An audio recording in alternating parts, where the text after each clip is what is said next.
بسم اللہ الرحمن الرحیم۔ ناظرین، وہ لوگ جو عمرہ کر کے آ چکے ہیں زندگی میں، خواہ ایک بار ہی صحیح، یا وہ لوگ جو عمرے کا سوچ رہے ہیں، آپ لوگوں کو میں ایک بڑی خاص بات بتانے جا رہا ہوں کہ وہ لوگ جب عمرہ کر کے آ جاتے ہیں تو ان کی زندگی میں پہلے کیا تڑپ تھی، اب تڑپ اور بڑھ جاتی ہے۔ ناظرین، اس کو کہتے ہیں پوسٹ عمرہ۔ اب آپ اس کو جو بھی نام دے دیں، جو بھی، ٹھیک ہے جی۔ اب آپ کی ول ہے، آپ اس کو ڈپریشن کا نام دیں ان پازیٹیو سینس وغیرہ، لیکن اب آپ کے جذبات پہلے جیسے نہیں رہتے۔ کیا ہو جاتا ہے اس بندے کو جو عمرہ کر کے آ جاتا ہے کہ اس کے جذبات پہلے جیسے نہیں رہتے؟ ناظرین، میں آپ کو بتاتا ہوں اپنے ایکسپیرینس سے۔ جب آپ سب سے پہلے حرم شریف میں جاتے ہیں نا،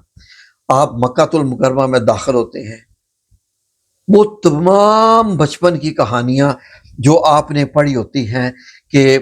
خانہ کعبہ میں یہ ہوا، نبی پاک صلی اللہ علیہ وسلم ایسے آتے تھے، ایسے نماز پڑھتے تھے، صحابہ اکرام ہوتے تھے، مشرکین ہوتے تھے، خانہ کعبہ کے گرد طواف ہو رہا تھا، جو آپ کو یاد ہوتا ہے نا، جو کچھ آپ نے پڑھا ہوا ہے، جتنا زیادہ پڑھا ہوا ہے اتنا ہی آپ کا مائنڈ کام کرے گا۔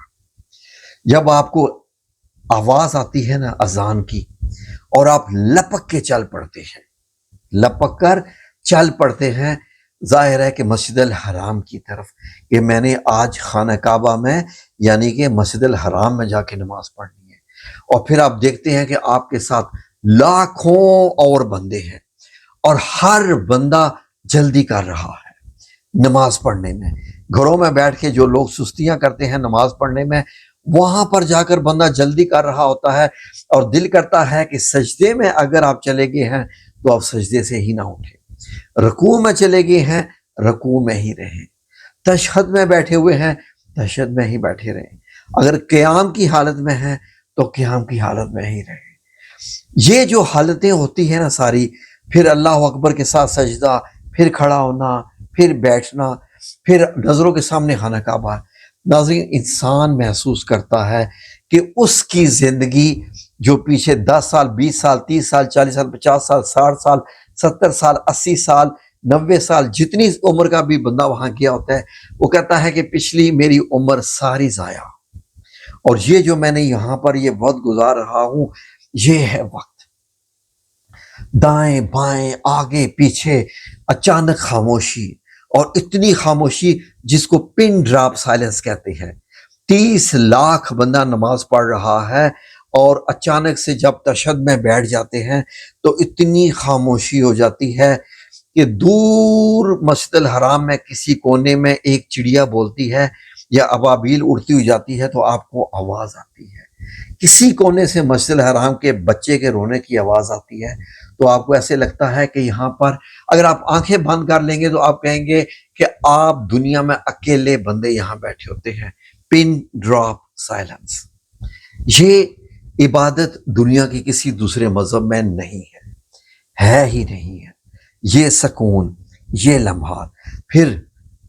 سب کھڑے ہوتے ہیں، سلام جب پھیرتے ہیں، اور پھر طواف شروع ہو جاتا ہے، صحیح شروع ہو جاتی ہے، اور کیا کیا کیا کیا، پھر جناب زمزم پیتے ہیں، پھر آپ جاتے ہیں، پھر واپس آتے ہیں۔ یہ تو ہوگی مکہ المکرمہ کی بات۔ اب آپ کا آ گیا دوسرا روحانی سفر، محبتوں بھرا، عشق بھرا، یعنی کہ میں کوئی مجھ سے پوچھے نا کہ یار یہ سفر کیسا ہوتا ہے، تو میں اگر مثال دوں اپنی، تو جب کسی لڑکے کی شادی ہو رہی ہوتی ہے نا، تو وہ بارات لے کے جا رہا ہوتا ہے، اس وقت وہ مین آف دا ایونٹ ہوتا ہے، اس کی سب سے زیادہ عزت ہوتی ہے، اس کو محسوس ہوتا ہے کہ آج کا دن میرا دن ہے، میرے ساتھ یہ باراتی سارے میرے لیے جا رہے ہیں، یعنی مین آف دا ایونٹ کی بات ہو رہی ہوتی ہے نا اس کی، تو انسان کو محسوس ہو رہا ہوتا ہے کہ میں جا رہا ہوں مدینہ المنورہ، نبی کریم صلی اللہ علیہ وآلہ وسلم کے شہر میں، جہاں پر آپ آج بھی موجود ہیں، جہاں پر آپ کے صحابہ اکرام رضوان اللہ اجمعین موجود ہیں، جہاں حضرت ابو بکر صدیق، عمر بن خطاب، حضرت عثمان غنی، حضرت علی تو چلے نہیں ہیں وہاں پر، لیکن روحانی طور پر وہ بھی موجود ہے۔ سیدہ فاطمہ الزہرا ازواج مطہرات 9 کے قریب، اور کتنے کتنے صحابہ کرام 10,000 کے قریب وہی موجود ہیں۔ اور یہ وہی فضا ہوا ہے جہاں نبی کریم صلی اللہ علیہ وآلہ وسلم نے زندگی کے 10 سال گزارے، اور یہاں کے واقعات جنت کے واقعات ہیں سارے۔ تو ناظرین، جب آپ سفر میں جو جا رہے ہوتے ہیں، مدینہ کب آئے گا، مدینہ کب آئے گا، اچھا ابھی ہے 100 کلومیٹر، اچھا 100 کلومیٹر ہے، پھر 50 کلومیٹر سے آپ کو دور اگر رات کا وقت ہوتا ہے نا، تو اندھیرے میں سے آپ گاڑی میں ہیں یا ٹرین میں ہیں یا بس میں ہیں، تو آپ کو پہاڑوں کے پیچھے ایسے لگتا ہے کہ جیسے صبح کا سورج طلوع ہونے والا ہے، لیکن مغرب کی سائڈ پہ، کیونکہ آپ مشرق کی سائڈ مکہ سے آ رہے ہوتے ہیں۔ تو ناظرین، جو آپ قریب ہوتے جاتے ہیں، وہ نور، وہ روشنی بڑھتا جاتا ہے، حتیٰ کہ جب آپ آخری پہاڑ کو کراس کرتے ہیں، اب مدینہ المنورہ کی ساری لائٹیں آپ کو نظر آنے لگ پڑتا ہے، اور آپ کو پڑتا ہے، آپ کہتے ہیں یہ ہے وہ نور جو مجھے 60 کلومیٹر سے دور دکھائی دے رہا تھا۔ دور فضا میں اتنی لائٹ ہوتی ہے ناظرین۔ تو جب آپ کو سب سے پہلے مدینہ شہر تو نظر آتا ہی ہے، آپ کی نظریں ڈھونڈتی ہیں سبز میناروں کو جو سب سے اونچے نظر آتے ہیں۔ میناروں کے بیچ میں اب آپ کی گاڑی ایک جگہ سے ایسے گزرتی ہے کہ اب آپ کو سبز گنبد بھی دکھائی دیتا ہے۔ تو ناظرین، آپ ہوتے ہیں مدینہ المنورہ، آپ ہوتے ہیں مدینہ تو نبی صلی اللہ علیہ وآلہ وسلم۔ اب آپ لپک کر جب جاتے ہیں نا مسجد نبی کی طرف اپنا سامان رکھنے کے بعد، تو آپ مسجد نبی کو جب آپ دیکھتے ہیں تو آپ کا دل ایسے تڑپ اٹھتا ہے کہ اس عمارت کی ایک ایک اینٹ کو میں گلے لگا، باقاعدہ لٹرلی آپ کا دل کرتا ہے کہ میں گلے لگا لوں، اس پوری بلڈنگ کو میں ایسے گلے لگا لوں کہ میرے ہاتھ اتنے لمبے ہو جائیں کہ میں اس کا سکون حاصل کروں۔ جتنی مسجد نبوی ہے اتنا بڑا مدینہ المنورہ ہوتا تھا نبی کریم صلی اللہ علیہ وآلہ وسلم کے عہد میں، وقت میں، اس مبارک لمحات میں۔ جتنی بڑی مسجد نبی اور اس کا صحن ہے، یہ ٹوٹل مدینہ شہر تھا۔ باقی میں آپ کو ویڈیوز دکھاتا رہتا ہوں جو ہے۔ تو ناظرین، اب مدینہ منورہ میں جب آپ نماز ادا کرتے ہیں تو اس کی اذان مکہ سے مختلف ہے، اذان تو وہی ہے،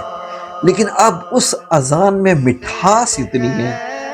اتنی مٹھاس ہے کہ آج تک آپ نے زندگی میں کبھی ایسی کوئی مٹھائی نہیں کھائی ہوگی جس مٹھائی میں اتنی مٹھاس پائی جاتی ہو جو مدینہ المنورہ کی اذان میں ہے۔ اب آپ وہاں پر تڑپتے ہیں ریاض الجنہ کے لیے، آپ کو بتایا جاتا ہے یہ حضرت فاطمہ رضی اللہ عنہا کا گھر ہے، یہ روضہ شریف کے پیچھے، اور یہ اس طرف سنہری جالیاں ہیں، یہ ریاض الجنہ ہے، یہاں میرے نبی کریم صلی اللہ علیہ وسلم کے پاؤں مبارک لگے ہیں، یہاں آپ 10 سال بیٹھتے رہے ہیں اور اپنے صحابہ کرام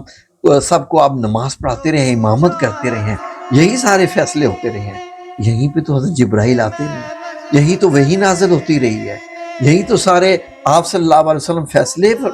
فرمایا کرتے تھے، اور یہی تو آپ صلی اللہ علیہ وآلہ وسلم کا ساتھ گھر ہی تو ہے، یہ ایک دیوار اور بیچ میں ایک دروازہ۔ یہ لمحات ناظرین اب جب ہوتے ہیں آپ تو آپ کو معلوم ہوتا ہے کہ آپ نے جنت میں پاؤں رکھ دیا، ریاض الجنہ میں آپ نے پاؤں رکھ دیا تو آپ نے جنت میں پاؤں رکھ دیا۔ وہ ہے ہی جنت کا ٹکڑا ہے، وہ دیکھنے میں زمین ہے، اسی زمین کا حصہ ہے، لیکن وہ جنت کا حصہ ہے۔ پھر جب آپ گزرتے ہیں نا روضہ رسول صلی اللہ علیہ وآلہ وسلم کے سامنے سے،